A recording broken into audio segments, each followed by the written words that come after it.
Oi, meus amores!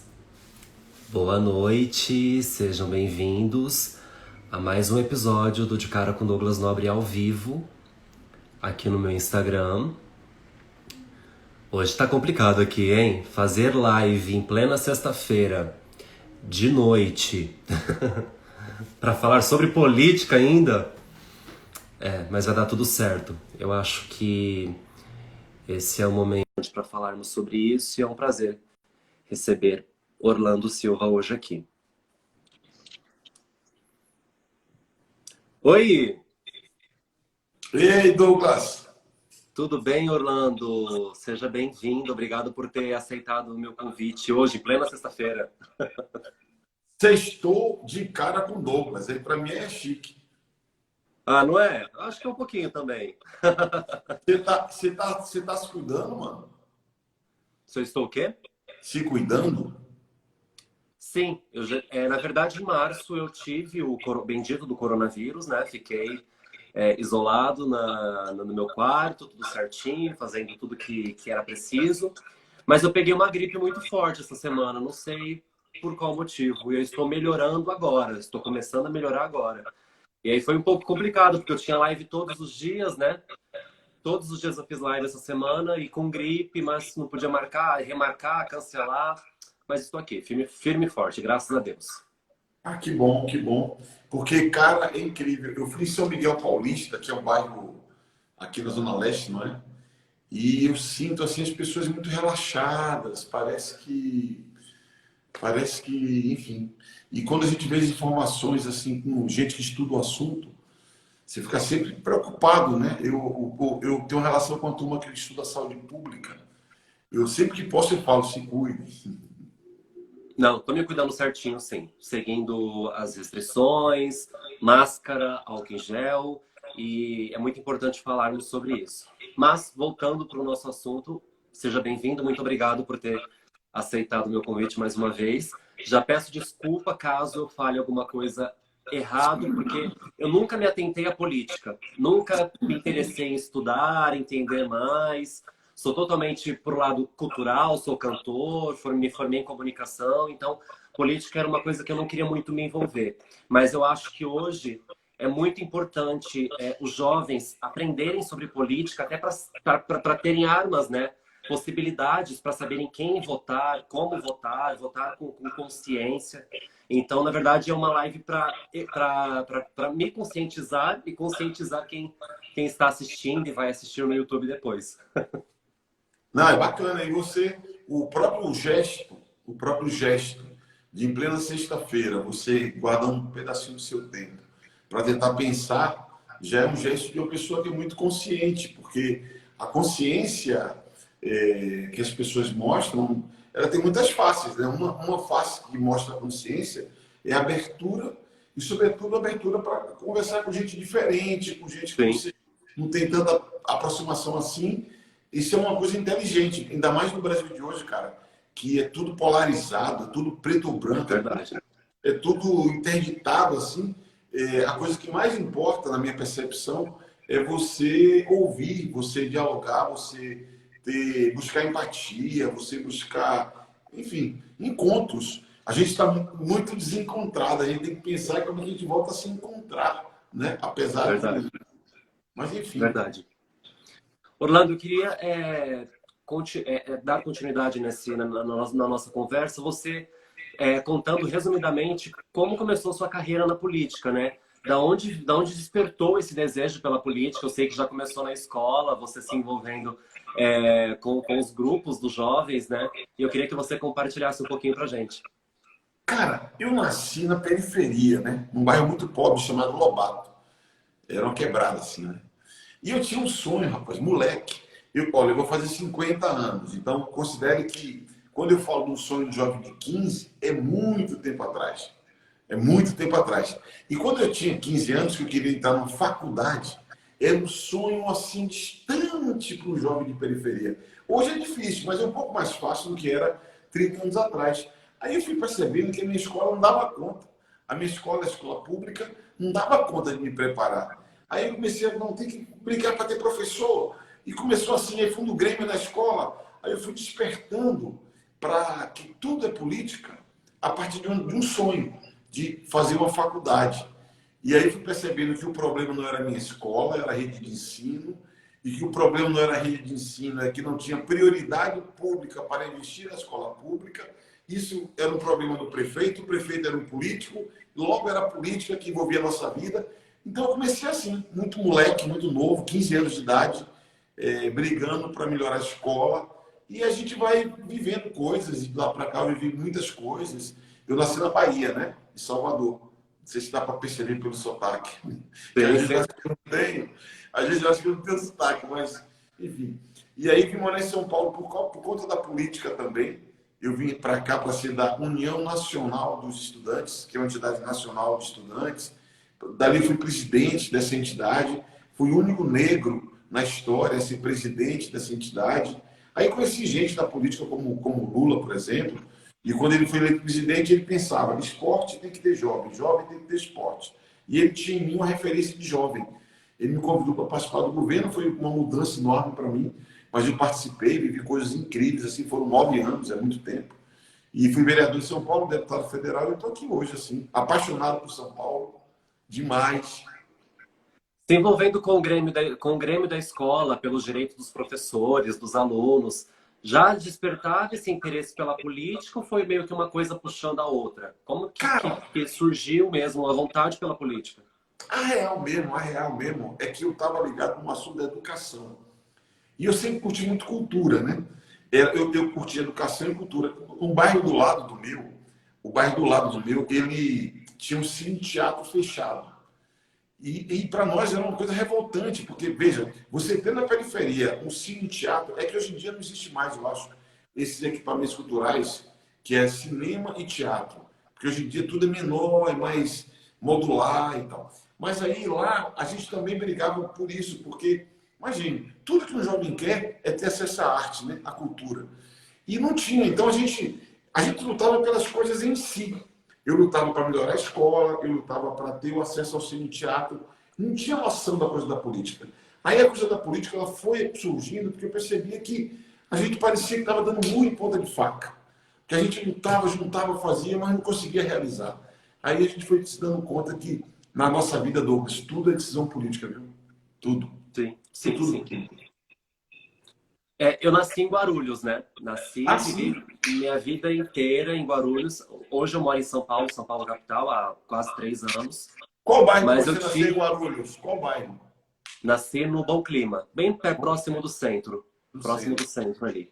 Já para o caminho do aeroporto internacional. E eu tive a sorte de ter muitas oportunidades, porque eu também venho de família simples, também nasci na periferia. E eu, graças a Deus, tive incríveis oportunidades vindo da prefeitura de Guarulhos, né? Eu estudei espanhol pela prefeitura, 3 anos, me formei em espanhol pela prefeitura, fiz gestão empresarial por projetos da prefeitura, fiz teatro pela prefeitura, fiz dança. Então, assim, todas as possibilidades que eu tinha como assim, como adolescente, eu usufruí da minha cidade. Então, eu até fiz uma live no início dessa semana com uma candidata à prefeitura de Guarulhos e falei isso para ela, né? Que eu tenho só coisas boas para falar da minha cidade, assim, porque eu consegui aproveitar todas as possibilidades que a prefeitura me dava, me colocava à disposição. É que você deve ter sido um cara muito ligado sempre, né? Porque, assim, claro, é que não tem para todo mundo. A gente também sabe disso, né? Infelizmente não tem para todo mundo. Mas essa coisa de você ser ligado, por exemplo, na minha cidade natal, em Salvador, eu nunca vou esquecer de um lugar chamado Instituto Goethe. O Instituto Goethe, que é uma espécie de uma fundação de difusão de cultura alemã. Aqui em São Paulo tem, fica ali perto da Praça Benedito Calixto. E é um instituto incrível. E como eu era muito ligado, aí você vê como é a coisa da arte, né, cara? Eu adorava o Bertolt Brecht. Eu achava o Bertolt Brecht uma coisa assim incrível, né? Aí eu comecei a pesquisar Bertolt Brecht, aí que era alemão. Aí fui atrás desse Instituto Goethe. E aí, o Instituto Goethe, eu descobri que lá não só tinha livros, tinha uma biblioteca incrível com autores alemães, mas tinha uma videoteca, porque eu sou do tempo de videocassete, né? Então você tinha aqui uma videoteca e tinha umas espécies de uns saraus, assim, e era tudo de graça, mano. E eu ainda estava assim com 16 anos, eu não tomava cerveja, não bebia, né, na época. Mas eu tinha uns vinhos assim, nos festinhas assim. Aí, você vê, eu fui um felizardo, que eu consegui me apropriar desse instituto e me abriu, cara, muitas portas para estudar. Sim, Né? imagino. Então, foi incrível. Foi incrível. Ah, que legal, né? É legal relembrar, né? Um pouco Ah, da cara, nossa tô infância, até que meio gostoso. emocionado que eu estou pensando nisso, lembrando como é que era, né? E como eu era muito curioso, aí eu descobri assim, ó, eu descobri que tinha o marxismo, né? O Marx e tal. Aí eu descobri num livro que tinha um cara que tinha influenciado ele. Aí eu falei, para entender esse, eu tenho que entender o outro, que era um filósofo alemão chamado Ludwig Feuerbach. Aí eu fui ler o livro do Feuerbach, ele falou que tinha um outro que tinha influenciado ele. Aí eu falei, ah, mano, não dá. Eu vou ficar atrás de onde é que está a origem. Aí a origem está na Grécia Antiga. Então era uma coisa que não tinha nunca fim. Aí eu desisti, comecei a estudar mais focado e tal. Nossa, que legal, que legal. Orlando, tem um comentário aqui de um amigo meu, Robson Munhoz, ele é ator. E aí ele comentou: eu fiz o Orlando Silva mais novo em uma gravação. Que bacana ver esse bate-papo. Que legal, cara, muito legal, bem legal. Aliás, o Orlando Depois, Silva. depois escreve aqui, Robson, qual gravação que foi, do que se trata, para eu O falar Orlando pro Silva, Orlando. inclusive, eu sou homônimo de um cantor, o cantor das multidões, que era um cara tão incrível. O Orlando Silva, se fosse tempo de hoje, era tipo assim, um mix, uma mistura de Roberto Carlos com Ivete Sangalo, se fosse possível, né? Ter um mix assim, porque o cara, a Ivete com esse carisma dela e tal, aquele jeitão dela. Eu falo Ivete porque eu curto muito ela, né? E o Roberto Carlos, que é aquele cara assim, os mais maduros gostam mais e tal. Então, o Orlando Silva foi um cantor muito importante, assim, muito popular. Chamava o Cantor das Multidões. E ele é curioso que ele tem uma história bonita e dramática assim na fase final da vida dele. E é engraçado que eu sou parecido um pouco fisicamente com ele. E a coisa mais engraçada é que o pessoal fala assim, os mais velhos, eu conheci o seu pai. E eu fico constrangido de dizer que o Orlando Silva não era meu pai, porque parece que eu vou frustrar assim, a expectativa da pessoa. Mas enfim. Orlando, nós tivemos somente 2 negros como prefeito de São Paulo, nas minhas pesquisas, né? Que foi o Celso Pitta e o Paulo Lauro. Você acredita que este é o momento ideal para um negro tomar esse grande espaço na política? Eu acredito que sim. E com uma diferença. Porque não existe diferença entre as raças. Não existe. Todos os seres humanos são iguais.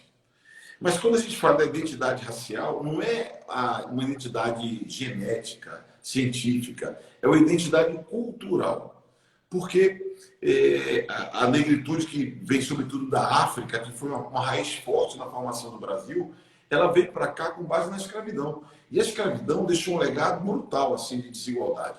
Rigorosamente, Douglas, os negros saíram das senzalas para as favelas. Então, a gente tem 100 anos, 130 anos de abolição, mas uma abolição inconclusa, porque você não tem direitos garantidos. Eu sempre comparo os Estados Unidos com o Brasil. Os Estados Unidos, nos anos 50, eles estavam debatendo os direitos civis para os negros, as ações afirmativas, nos anos 50 do século passado. No Brasil, nós vamos completar, daqui a 2 anos, vamos completar os 10 anos de ações afirmativas de cotas nas universidades. Então, nós fizemos aqui no Brasil o que 50 anos atrás os americanos já tinham feito lá. Eu dou esse exemplo por quê? Porque esse problema da desigualdade produzida pela escravidão precisa ser superada. E a identidade, como eu falei, que não tem diferença entre raças, mas é uma questão cultural, os outros negros que foram prefeitos de São Paulo, eles não tinham essa identidade. Eu tenho a identidade e o compromisso de quê? De lutar para que São Paulo seja uma cidade livre do racismo. Eu falo sempre assim, São Paulo será uma cidade melhor para todos quando Sim, for uma cidade melhor para os negros. O sim, mesmo eu falo sobre as mulheres, na minha percepção, será uma cidade melhor para todos quando for melhor para as mulheres. Eu tenho um diálogo muito forte com a comunidade LGBTQI+, e a homofobia, para mim, é uma chaga, para mim é uma coisa brutal, e ela será uma cidade melhor para todos, como sim. quando a comunidade LGBTQI+, também fundou a cidade de São Paulo. Então, eu penso assim, eu quero o melhor para todo mundo. Só No que amplo, né? No amplo. vai ser para todo mundo quando for para grupos que são minorizados. Não são nem minoritários. Porque são as mulheres não são minoria, mas são minorizadas. Os negros não são minoria, mas são minorizados. A comunidade LGBTQI+, não é minoria exatamente, mas são minorizados. A gente tem que Sim. pensar em criar um ambiente melhor para todos. Aí vai ser bacana. Sim, sim, concordo. Mas, em contramão, você tem alguma proposta mais rígida para combater o racismo em São Paulo? Claro, tem 3 ideias que eu tenho falado. Uma primeira ideia é que é no plano cultural, porque eu também acredito que você faz transformações mudando as ideias das pessoas. Então, a lei prevê a obrigatoriedade de ensino da história da África e da cultura afro-brasileira. Está na lei. Só que, na prática, isso é muito frágil. Então, eu vou fazer um trabalho forte para preparar os professores para que a gente possa difundir a história da África. Veja, você deve lembrar das suas aulas na escola. Você estudou a Grécia, Roma, a Idade Média, estudou tudo isso. A gente não estuda a história da África, que é o nosso berço e é o berço da humanidade. Então, dá um choque para garantir que chegue essa mensagem, esse conteúdo, é libertador para a consciência. Segundo, eu defendo criar uma defensoria pública municipal. Para quê? Para defender direitos humanos. Eu falei da comunidade LGBTQI, mas que é um tema-chave, o tema do racismo. É muito comum crimes de racismo virarem na delegacia injúria racial. É muito comum o auto de resistência registrado pela polícia ocultar a violência policial, quase sempre contra jovens negros. Então, uma defensoria municipal para acompanhar todos os casos e não deixar que nada fique impune. E a terceira proposta que eu tenho defendido, que é meio polêmica, assim, mas eu defendo com convicção, é que nós temos que responsabilizar solidariamente os estabelecimentos comerciais onde acontecem crimes de racismo. Porque não basta dizer no shopping center que a culpa é do vigilante, que, aliás, quase sempre é negro. O estabelecimento, ele tem que treinar os seus funcionários para dizer todos são cidadãos, todos são bem-vindos. Ainda hoje saiu uma notícia num supermercado de Salvador que um casal de negros foi obrigado a abrir a bolsa para saber o que tinha dentro da bolsa. Não pode acontecer isso. Você não pode entrar num shopping center e o segurança vir atrás de você para te intimidar. Então, crime de racismo, eu tenho que responsabilizar solidariamente a empresa e gerar até a cassação do alvará de funcionamento. Porque quando você vai no bolso, quando você imputa uma pena econômica, as coisas começam a mudar de configuração, entendeu? São ideias práticas que eu penso para que São Paulo busque ser uma cidade livre do racismo. Boa. Durante a pandemia, os casos de violência doméstica e feminicídio aumentaram muito. Quais são suas propostas referente a este lugar? Cara, isso é um problema que você precisa enfrentar também no plano cultural e no plano efetivo, né? Eu tenho uma experiência aqui de apoiar um movimento chamado União Popular de Mulheres do Campo Limpo, que é uma articulação de mulheres. A Campo Limpo agora na periferia de São Paulo, aqui na zona sul de São Paulo. E uma coisa que eu percebi que é muito importante para apoiar as mulheres em situação de violência é você ter um lugar para onde ela possa se dirigir na fuga da situação de violência. E um lugar que caiba ela e os seus filhos. Exatamente. Porque muitas mulheres acabam, por amor à família, aos filhos, acabam não rompendo o ciclo da violência, que é um ciclo muito perverso. Então, eu defendo que a prefeitura multiplique espaços de acolhimento de mulheres em situação de violência doméstica, porque só assim, libertando ela dessa prisão domiciliar que ela vive, a partir dos seus companheiros, é que ela pode refletir, se organizar e reconstruir a sua vida. Então, eu diria assim, mas uma ideia, o que é importante? É multiplicar casas de passagem, casas de acolhimento para mulheres em situação de violência e os seus filhos. Porque aí você começa a dar base para que ela possa reconstruir a sua vida. Concordo plenamente, até porque muitos casos dessas mulheres, elas até querem sair, mas não tem para onde ir, né? Então, vai vivendo um dia após o outro, um ano após o outro, não tem para onde correr e vai vivendo aquela única realidade que tem. Porque a Lei Maria da Penha, no meu ponto de vista, é uma lei muito limitada. Por exemplo, funciona de segunda a sexta em horário comercial. Para a mulher que vai sofrer que vai, enfim, que vai ter um atentado do marido, que vai, enfim, que vai morrer nas mãos do marido, geralmente não é horário comercial, não tem horário, né? Acontece mais de noite, mais fim de semana. muitos homens estão mais alcoolizados. Então é uma lei que eu acredito que é muito limitada. Tem que ter um avanço mesmo para ajudar essas mulheres. Agora, cara, se você tivesse, assim, Douglas, interesse, porque é tão comovente, cara. Se você tiver, um dia tiver interesse, aliás, assim, o endereço das casas a gente não pode falar, porque os endereços são preservados, porque para proteção das pessoas que estão lá. Mas é um lugar, cara, que você tem que conhecer e ouvir o depoimento das pessoas. Eu sempre falo, eu fui vereador em São Paulo e eu ajudei muito algumas casas aqui quando eu era vereador. Eu sempre falava para os vereadores e para os deputados hoje, vocês têm que conhecer, vocês têm que ouvir o depoimento das mulheres, porque são depoimentos assim, muito comoventes, até arrepio. Estou te contando, vou ficando arrepiado. São depoimentos muito comoventes e a gente precisa montar uma rede de proteção para essas pessoas. Porque quando a mulher rompe o ciclo da violência, é quando ela chegou num estágio assim, brutal, sabe? De opressão. E às vezes até não é só contra ela, já é contra os seus filhos, suas filhas, né? E eu falo assim como um cara que viveu uma situação particular na minha família, e o conservadorismo que nós temos nas famílias é muito forte. A minha própria mãe, que é uma querida, uma mulher maravilhosa, etc., ela, num dado momento, numa situação familiar, falava, não pode fazer. Tem que preservar o casamento. Como se preservar o casamento valesse sobre todas as coisas, que não vale. Tem que preservar a vida, tem que preservar o amor, preservar a felicidade, não é? E até a integridade física das pessoas. Se Sim, quiser sim. conhecer, mano, eu um dia Por favor. organizo, cara, organizo. Você vai ficar feliz e é Por bacana favor. que você é um cara positivo, você vai ajudar a inspirar mais gente, que nós temos que ter gente inspiradora motivando essa turma, sabe? Por favor, vai ser um prazer. Eu me comovo muito com essas pautas, envolvendo mulher, envolvendo criança. Vai ser um prazer. Muito obrigado mesmo.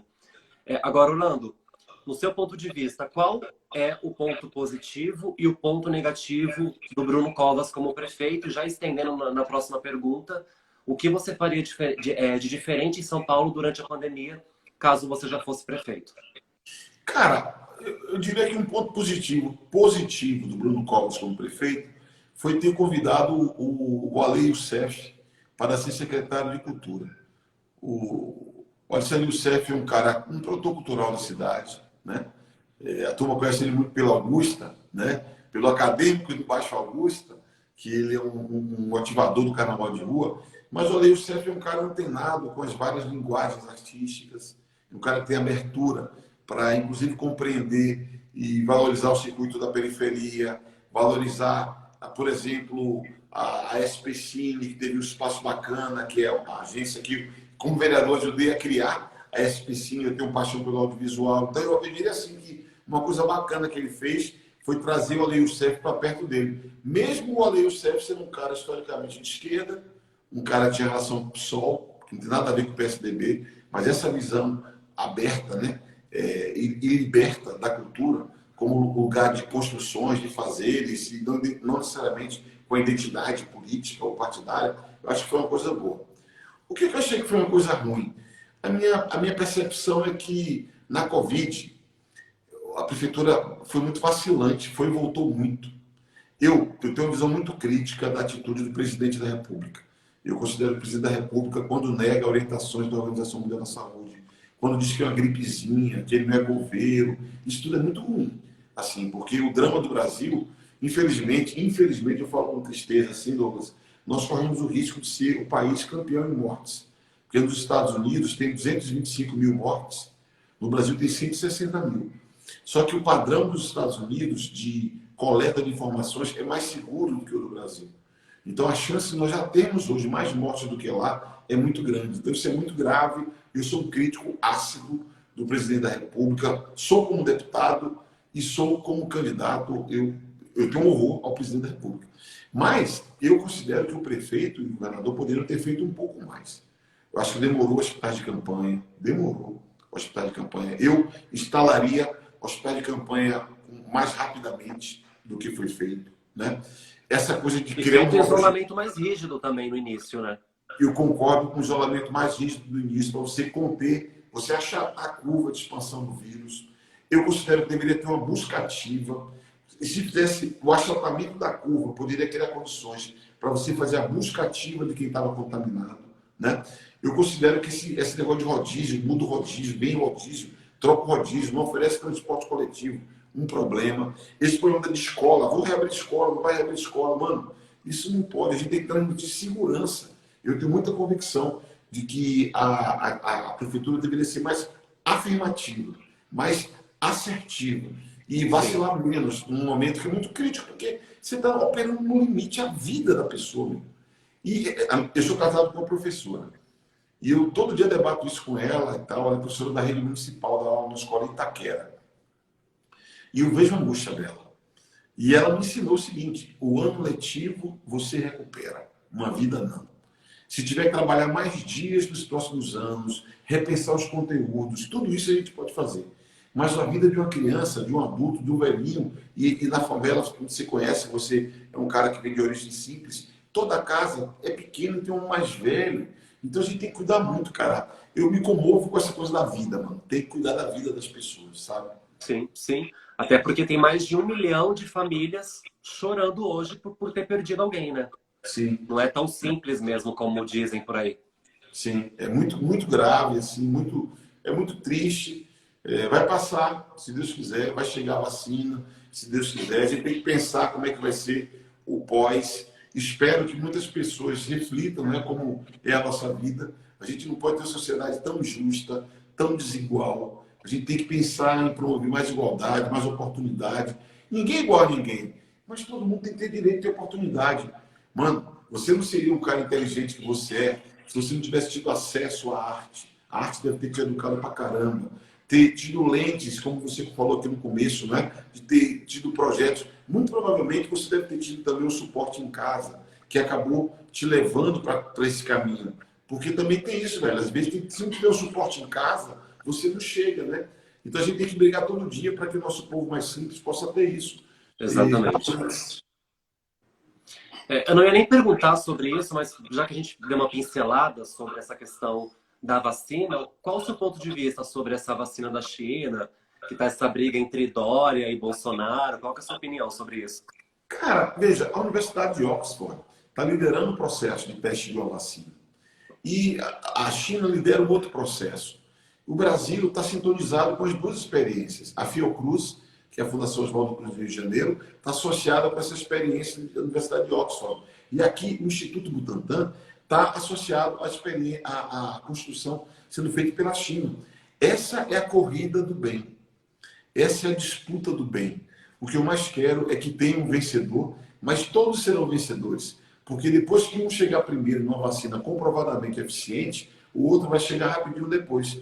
Na minha percepção, nós temos que apoiar todas. Como deputado federal, eu tenho batalhado lá em Brasília para que o recurso que está destinado para financiar o projeto da vacina Fiocruz Oxford seja uma parte destinada para a vacina Butantan China. Porque são as duas coisas, né? Por exemplo, Douglas, eu sou oposição ao governo do Estado, mas eu estou junto com o governador, junto, batalhando para financiar o Instituto Butantan, porque a ideia do governador é certa.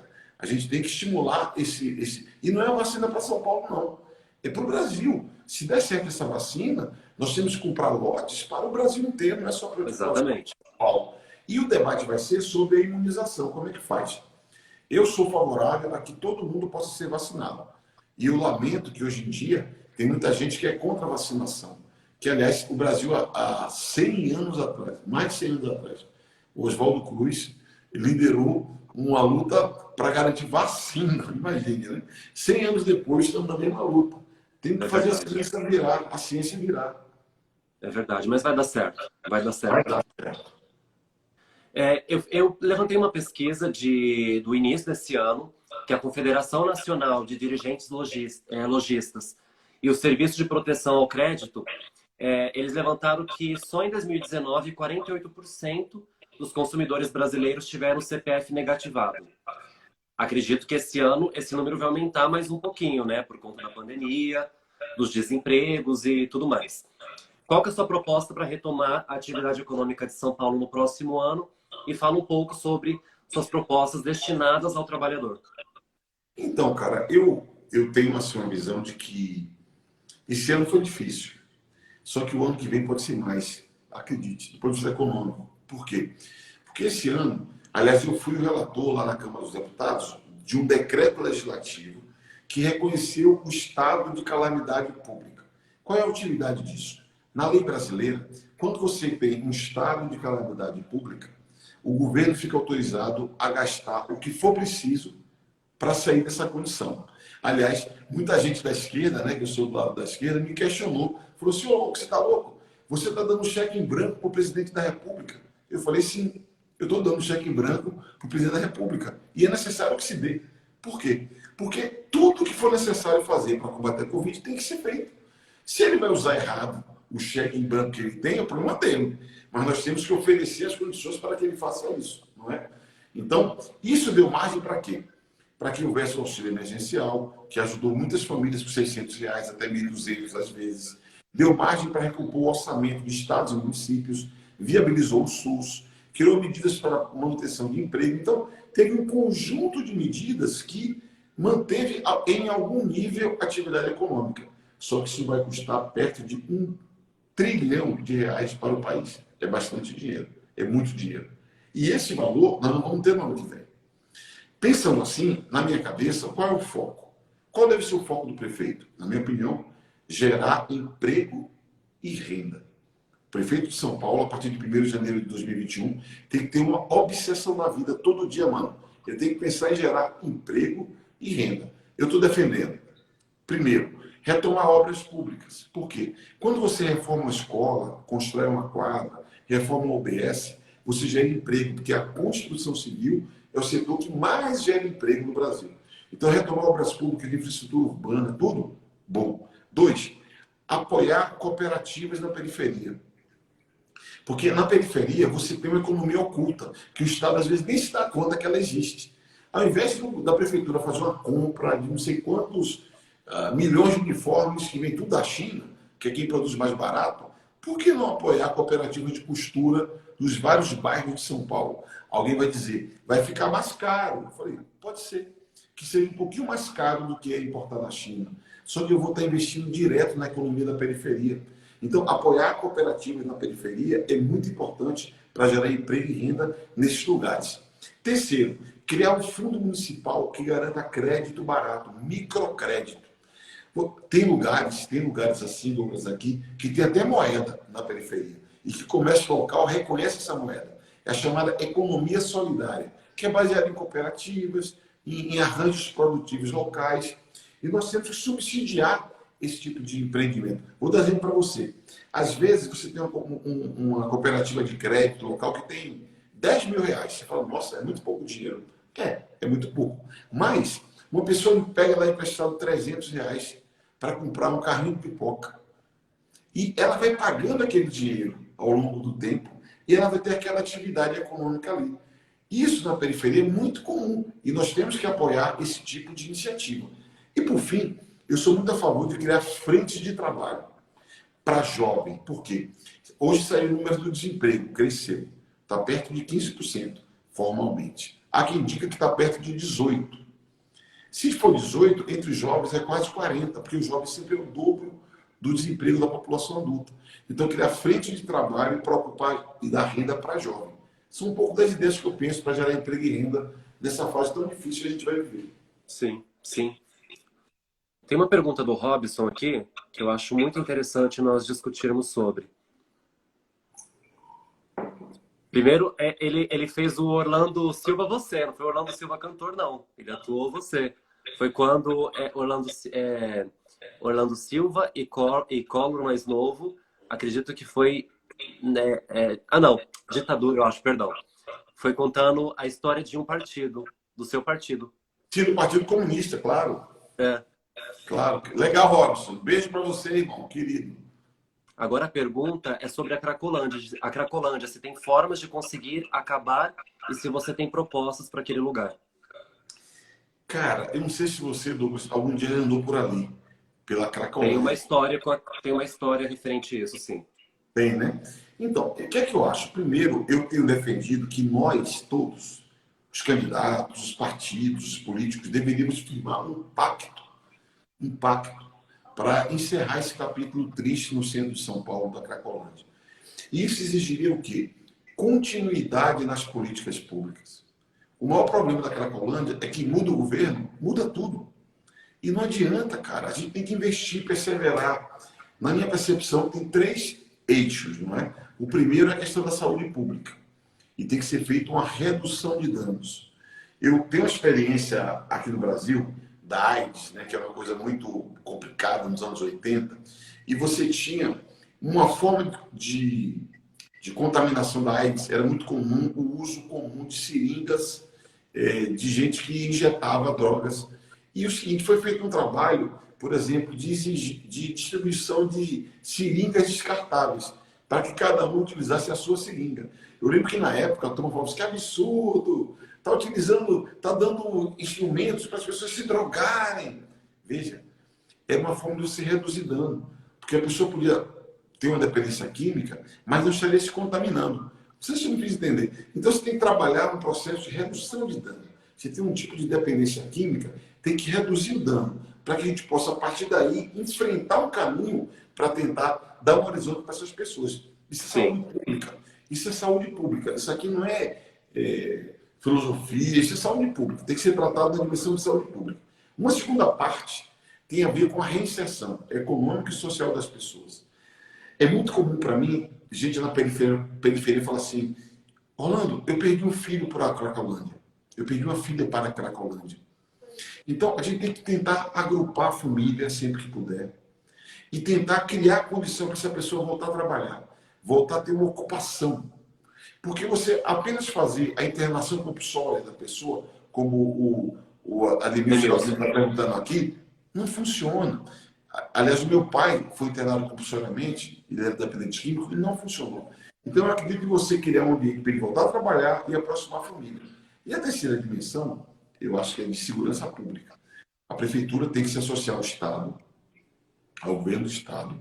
A polícia tem que ter inteligência para enfrentar o tráfico, que usa essas pessoas como o escudo humano e faz o tráfico o centro expandido da cidade. Não adianta fazer o que acontece todo dia. Todo dia tem uma operação com 30 viaturas da GCM, da polícia, vai lá, dispersa todo mundo e dali a pouco volta tudo de novo. Isso é ser burro. Tem que ter inteligência para desbaratar o tráfico.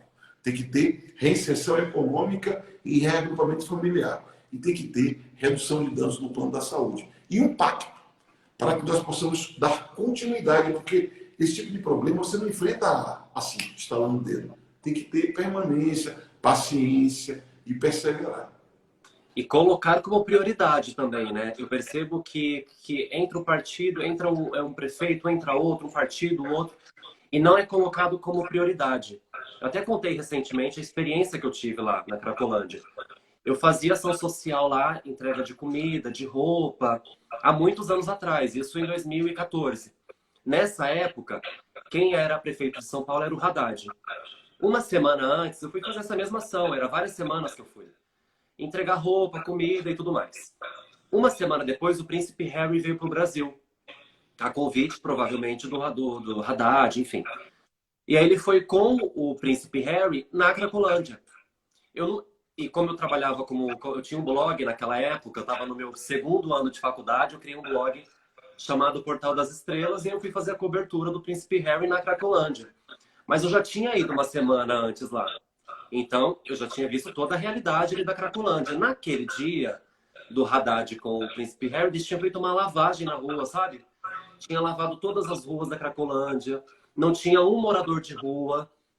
Parecia que era um paraíso, assim, eles andando pela rua, o Haddad mostrando a Cracolândia para o príncipe Harry, assim, numa maior tranquilidade.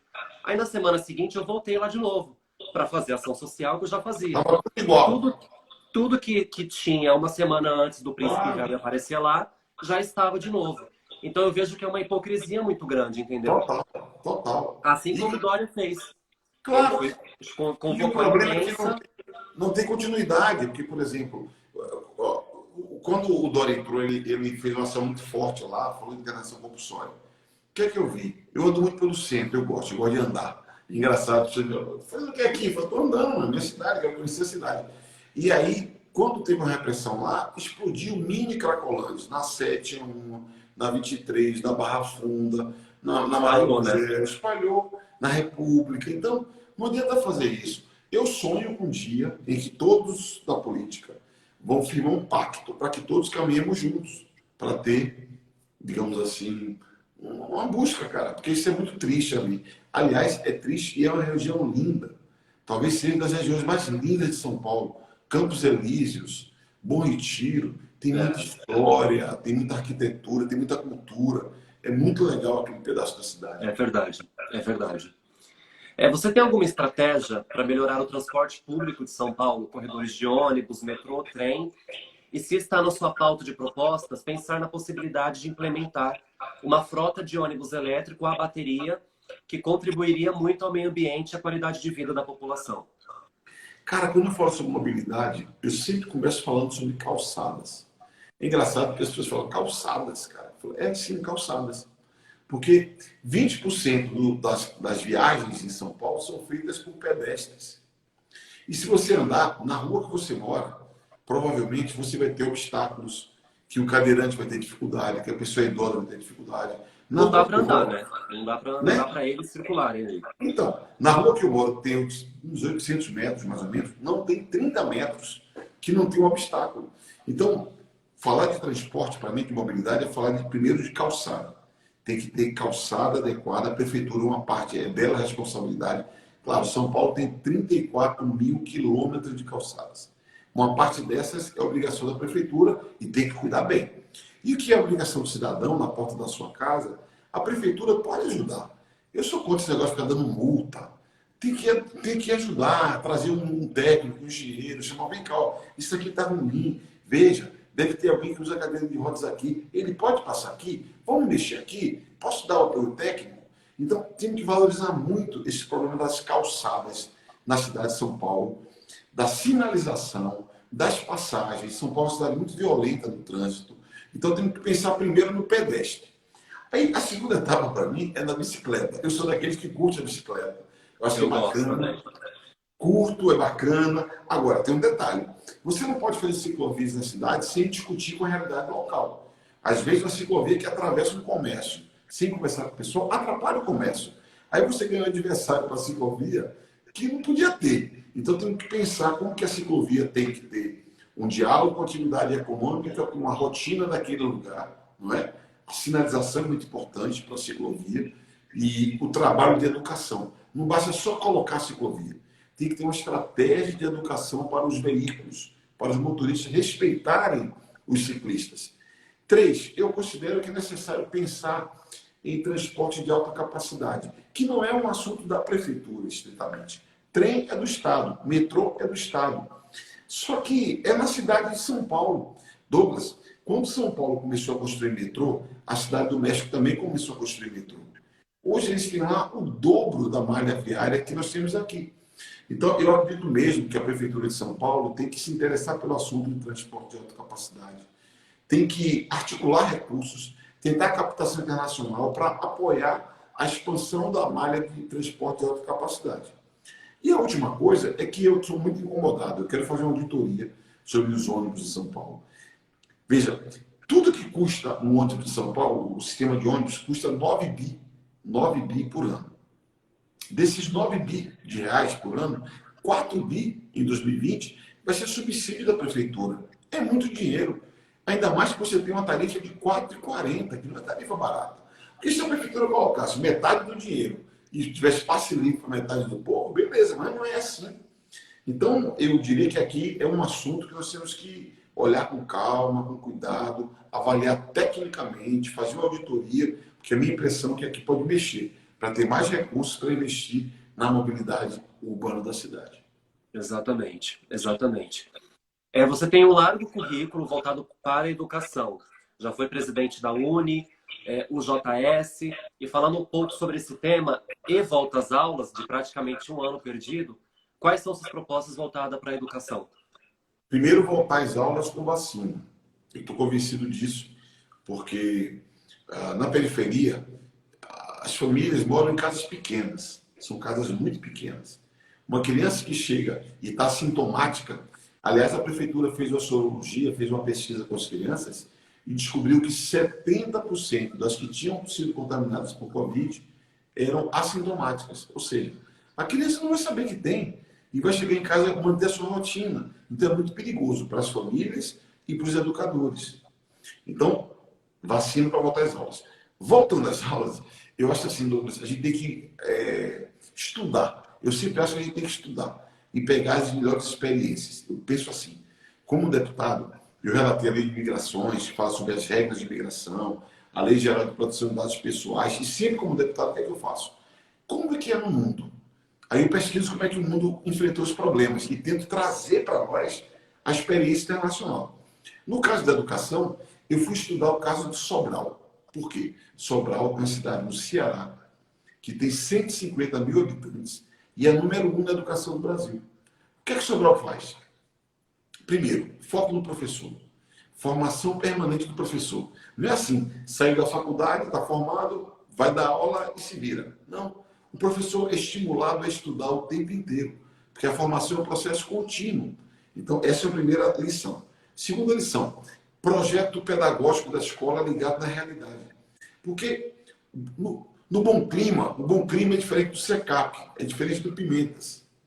O Heliópolis é diferente de Paraisópolis, é diferente de São Miguel, é diferente de Parelheiros. Então a gente tem que pensar em cada lugar e a escola tem que estar ligada na sua realidade. E o projeto da escola é dessa realidade. 3, tem que ter meta.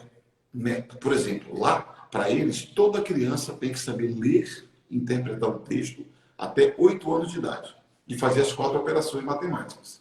Coisa simples. E você vai ver, não conseguiu, encosta um reforço para que ela consiga.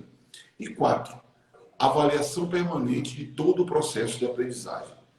E a avaliação vai permitindo você identificar os problemas, corrigi-los e até premiar as melhores práticas, que também é uma coisa boa. Com isso, lá, eles investem 27% do orçamento e tem um grande resultado. Em São Paulo, nós investimos 31% e o resultado é relativo. Então, eu aposto muito nisso, na gestão, para que nós possamos melhorar a qualidade. Entendi. Você acredita que numa cidade como a nossa, que hoje praticamente tudo voltou já está praticamente tudo aberto, bares, restaurantes, teatro parece que vai voltar agora também com restrições, cinema alguns já voltaram. Você não acha que teríamos que ter um pouco mais de prioridade com essa questão das aulas? Porque, por exemplo, estamos falando sobre a periferia. Eu tenho irmãos pequenos que não estão se adequando a esse formato de aula online. Não estão. E nem com a orientação da minha mãe. Então, assim, talvez, não sei, o que você pensa sobre isso, com essa demora? Porque, enfim, enquanto a vacina não sair, eles vão ter que ficar em casa, né? Cara, eu sei, esse é o dilema que a gente sente e dói muito no coração. Sobretudo porque as pessoas, com a volta da atividade econômica, vão trabalhar. E quem tem filho, o que é que faz com os filhos? Mas qual que é o problema? Hoje eu vi um candidato a prefeito falar: as crianças estão indo para o shopping, por que não pode ir para a escola?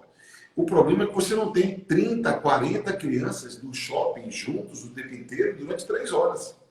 Você nunca pode imaginar que uma criança vai ficar quietinho, com um distanciamento de 2 metros, percebe? 2, as escolas, diferentemente do shopping, não tem um processo de higienização de tudo, de conservação de tudo, que vai garantir que elas fiquem imunes ao que acontece na escola, né? E a minha preocupação, sobretudo, é o que vai levar para as suas famílias e pode conduzir para os professores. Então, se fosse pensar numa retomada, teria que ter um protocolo de segurança bastante rígido, e teria que ter um investimento.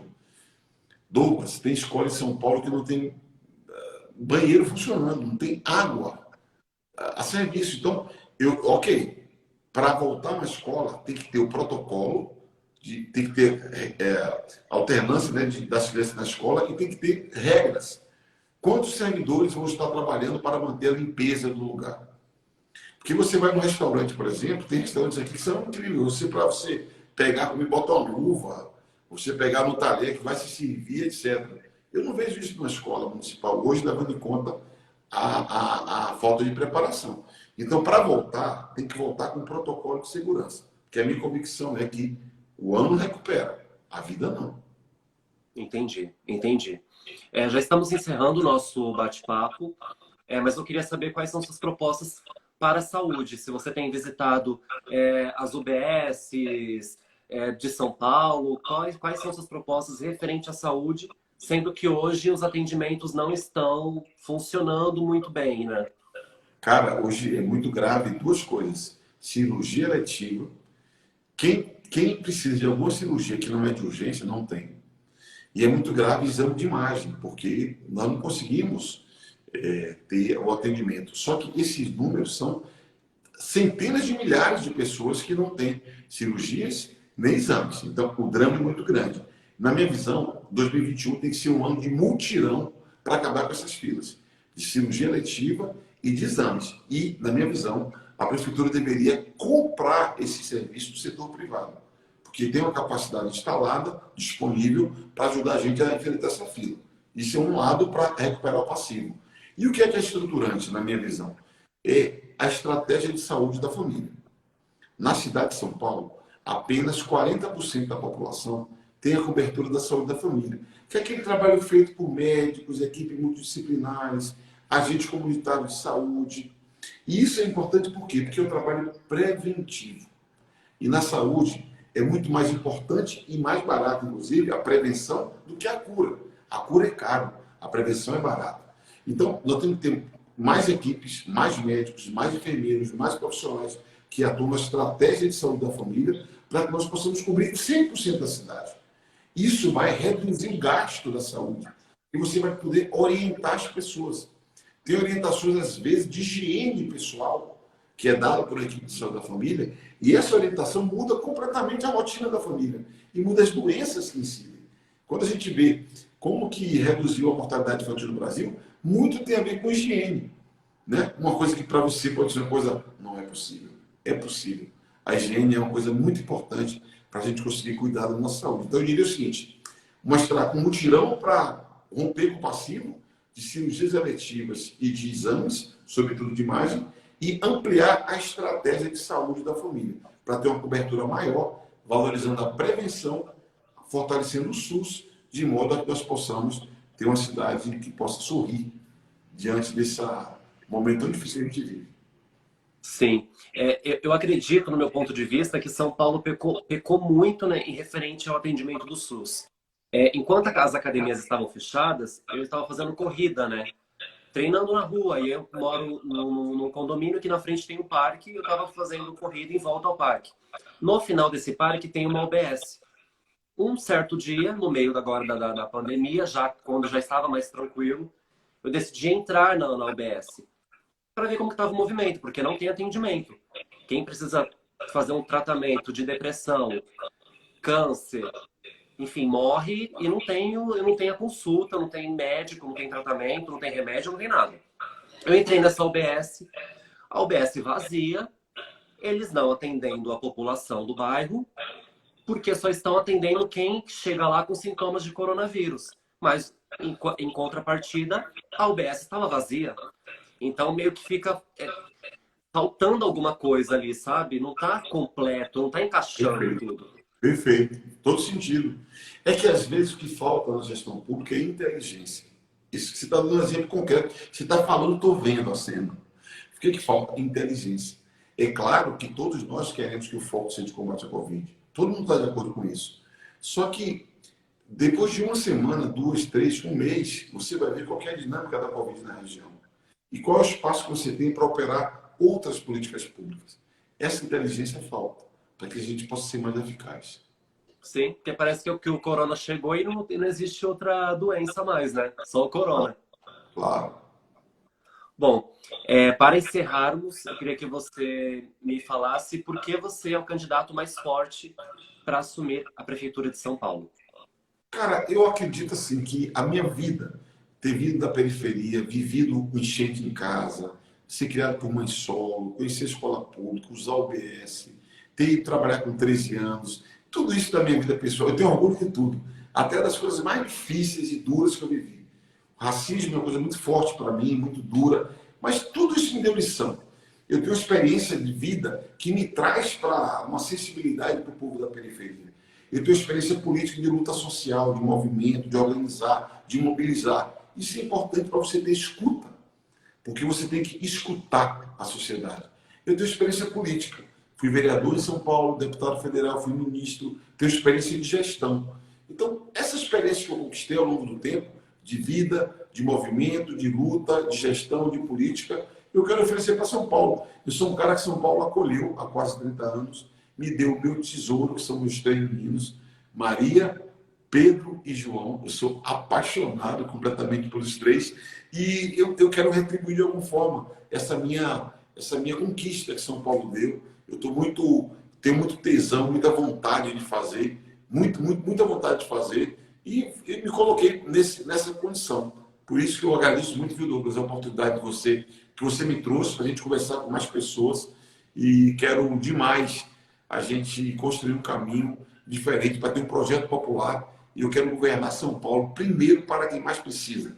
Eu falo isso todo dia porque é o que eu penso que é o que deve acontecer. Muito obrigado, Orlando, de verdade, por separar uma hora em plena sexta-feira, nesse frio que está fazendo em São Paulo, para conversar comigo aqui na live. E boa sorte, que dê tudo certo e que possamos sair dessa o mais rápido possível. Muito obrigado de coração. Valeu, obrigado. Orlando Silva 65. Bom fim de semana. Muito obrigado mais uma vez. Prazer. Você também, valeu. Aê! Esse foi o nosso bate-papo aqui, do De Cara com Douglas Nobre, com Orlando Silva. Relembrando que amanhã o bate-papo estará na íntegra, lá no meu canal no YouTube, para vocês assistirem, até para quem chegou agora, conseguir assistir na íntegra a partir de amanhã lá no meu canal, tá? Eu tô falando pausadinho aqui, porque eu tô tossindo muito, assim, ao longo do dia, e eu falo bem pausado, tô tomando bastante água aqui, para não tossir durante a live. Então, desculpem qualquer coisa aí, tá? Um beijo, fiquem com Deus e bom final de semana todo. Semana que vem tem mais candidatos à Prefeitura de São Paulo aqui no meu Instagram. Beijão!